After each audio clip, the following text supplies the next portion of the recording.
আগের বারের মতোই কিন্তু সেম এক্সটেনশন আমায় করে দিতে হবে, সেম ডিজাইনের। হ্যালো এভরিওয়ান, আমি নেল আর্টিস্ট পিঙ্কি সাঁতরা চলে এসেছি নতুন একটা ভিডিও নিয়ে। আজ যেহেতু আমাদের একটা লোকেশন বুকিং ছিল, তো আমি আর দিদি সমস্ত জিনিসপত্র গুছিয়ে নিয়ে বেরিয়ে পড়েছিলাম আমাদের লোকেশনের উদ্দেশ্যে।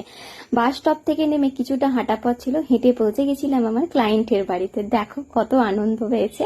তো যেহেতু আজকের এই কাজটা আমার রিফিলিং ওয়ার্ক ছিল, তো পৌঁছে গিয়ে আমি কিন্তু উপরের ডিজাইন এবং কালারগুলো সমস্ত নেলসের ওপর থেকে রিমুভ করে নিয়েছিলাম ড্রিল করে। দেন প্রসেসটা কন্টিনিউ করছিলাম। ফুল অ্যান্ড ফাইনাল রেজাল্টটা তোমাদের সাথে ভিডিওতেই আমি শেয়ার করেছি। ভিডিওটা স্কিপ না করে তোমরা প্লিজ কন্টিনিউ দেখো। তোমরা যারা যারা চাইছো যে হোম সার্ভিস নিতে চাইছো বা হোম সার্ভিসের বুকিং করবে, তারা কিন্তু আমাদের নাম্বারে কন্ট্যাক্ট করে নিতে পারো। 9382849473 এই নাম্বারে কল বা হোয়াটসঅ্যাপ করে তোমরা কিন্তু বুকিং করতে পারো।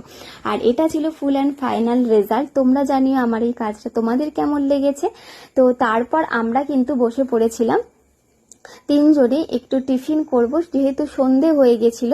আর এই মানুষটার বাড়িতে আমি যতবারই গেছি আমাকে কিছু না কিছু টিফিন, কখনো কিছু না কিছু না খাইয়ে কোনো দিনও ছাড়েনি। তাই আমার আর দিদির জন্য টিফিনের ব্যবস্থা করেছিল এবং আমরা তিনজনেই একসাথে বসে গল্প করতে করতে, মজা করতে করতে টিফিনটা কমপ্লিট করলাম। টিফিন কমপ্লিট করার পর আমরা তিনজনে বেরিয়েছিলাম। তিনজন বললাম তার কারণ হলো কাকিমাও বেরিয়েছিল, একটু বাজারে দরকার ছিল বলে। তো তিনজনে হেঁটে হেঁটে বাজারে পৌঁছে গেছিলাম।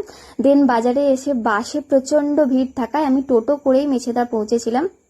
মেছেদা থেকে যেহেতু আমার বাড়িটা একটু ভেতরে, তো স্কুটি নিয়ে আমরা পৌঁছে গেছিলাম আমাদের বাড়ি। দেখা হচ্ছে নেক্সট কোনো ভিডিওতে।